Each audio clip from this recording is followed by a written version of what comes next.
Now I'm going to show you how to perform a blood glucose test. There's lots of different meters on the market. They mostly follow the same principle, but for the purpose of today I'm going to demonstrate using a nanometer and a FastClicks finger pricker. There's a few things that we need to do first of all to prepare. So we need to load a new drum which has got the lancets in, which will prick the finger. Just take the cap off and place the drum into the pen. You can only put it in one way, and you'll just hear a click as it goes into place, and pop the cap back on. You'll notice here that there's a number 6 in the window, and this corresponds to how many new lancets there are remaining in the drum. So we've just put this drum in, so there's 6. And you'll notice that there's some more numbers at the bottom of the pen, and this corresponds to the depth at which the lancet pricks the finger.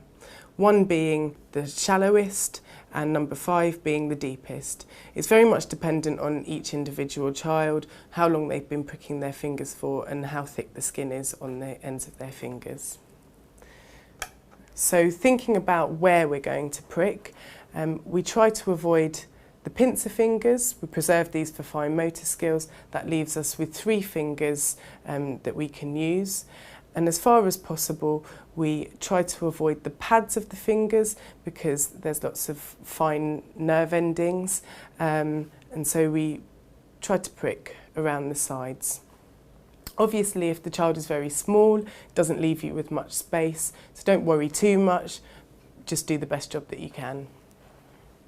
So when we're getting ready to do a finger prick, you need to wash the child's hands, making sure that their hands are nice and clean, because if there's any residue on their fingers from food they may have eaten earlier on, this will affect the blood glucose result, and so consequently this will affect any action that we take.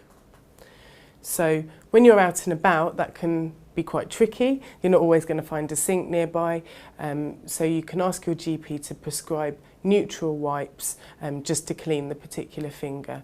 We don't want to use wipes that have got alcohol on or perfume on, just plain neutral wipes.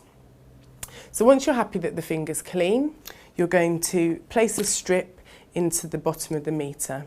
Most strips have got a metallic end, and that's the end that goes into the blood glucose meter, and that will just turn the meter on.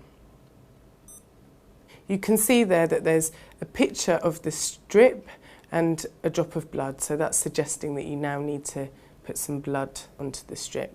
So just place that to one side and get ready to prick the finger. So picking up the pricker, make sure that you've got it at the required depth, and advancing the lancet onto the next one. You can now see that we've got 5. Placing the hole on the part of the finger that you want to prick and just pressing the top.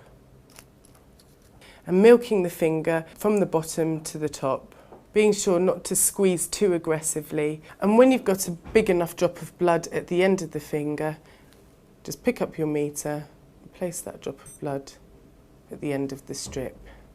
And you see that the blood just automatically drew into the strip, and there you've got your result. Just remember to dispose of the strip properly because it has got blood at the end, and just put that in the sharps bin. So just thinking about keeping your meter in good working order, make sure that once a month you use control solution, which you can get from the company, and the instructions will come with it. And always making sure that you keep your fingers clean.